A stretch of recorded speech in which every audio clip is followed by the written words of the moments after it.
Welcome to On the Couch, a regular catch-up where we discuss some of the issues facing the advertising and marketing world and hopefully provide some solutions.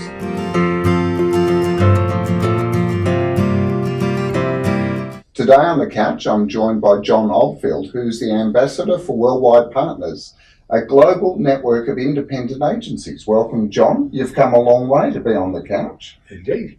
All the way from, you were the membership director at the IPA, correct? That's right. I'm delighted to be here.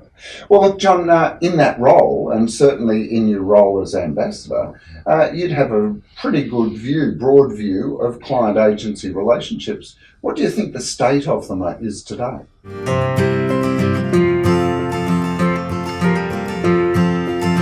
Could be better, have been better in the past.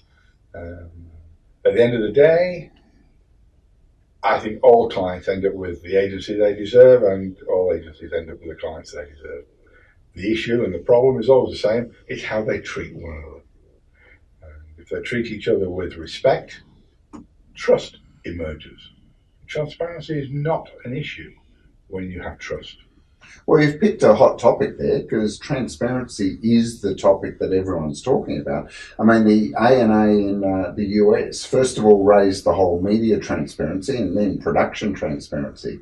So, why do you think transparency has become the issue?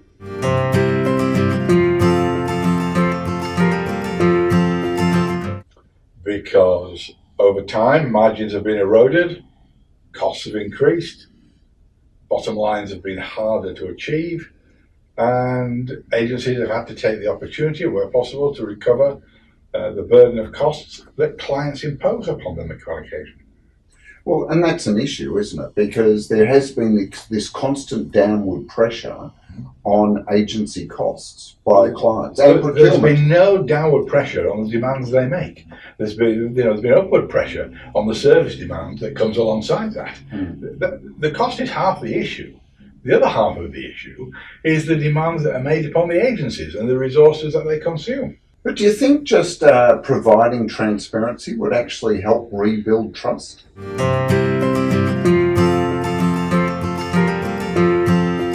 I think there's a lot of things that need to be done to build trust. I think transparency can be part of that, but if you have trust, you don't really need transparency. And what's going to happen down the road?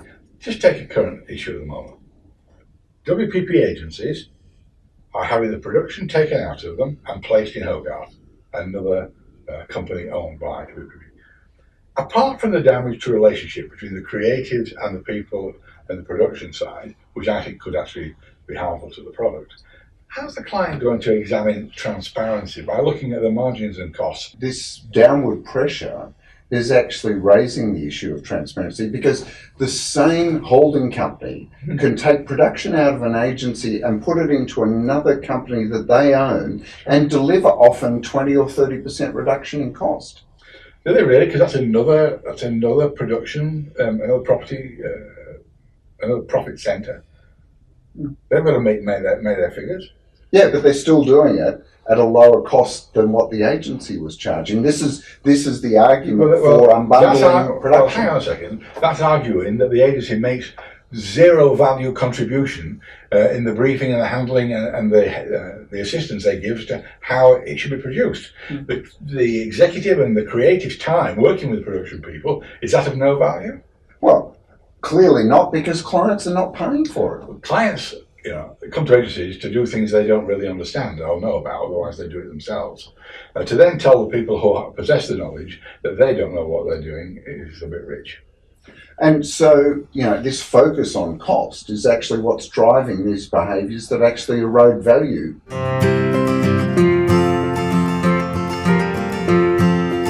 In my view, erode the quality of the end result. If clients concentrated more on outcomes than inputs, then I think we'll be in a far, far better place. Because that's transparent, isn't it? The brand share, the profits, the share price, or any other metric that you care to use as an outcome. Okay, so isn't this one of the problems, is the obsession with cost and the lack of focus on value or quality? Absolutely. And because people in procurement are rightly rewarded on money they save. They're not rewarded on the increase in the share price down the road. There's no incentive for them to do anything other than get the price down. Their bonuses often depend on it. So I don't blame them for doing that.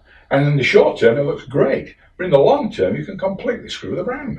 But it wasn't part of the problem the fact that you had these publicly listed holding companies constantly reporting record profits until recently. Part of what was making procurement and marketers feel like we're being gouged here.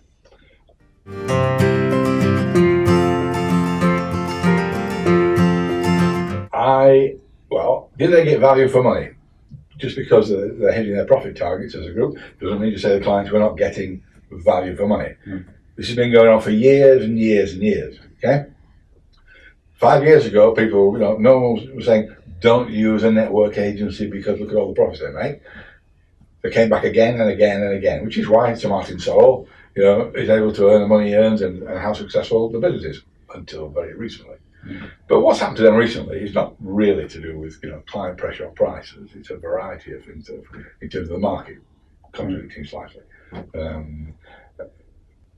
There's a logic and a rationale for saying network agencies have a level of overhead which they need to pay for, and they're very successful at extracting revenue from agencies to cover that cost and meet their bottom line.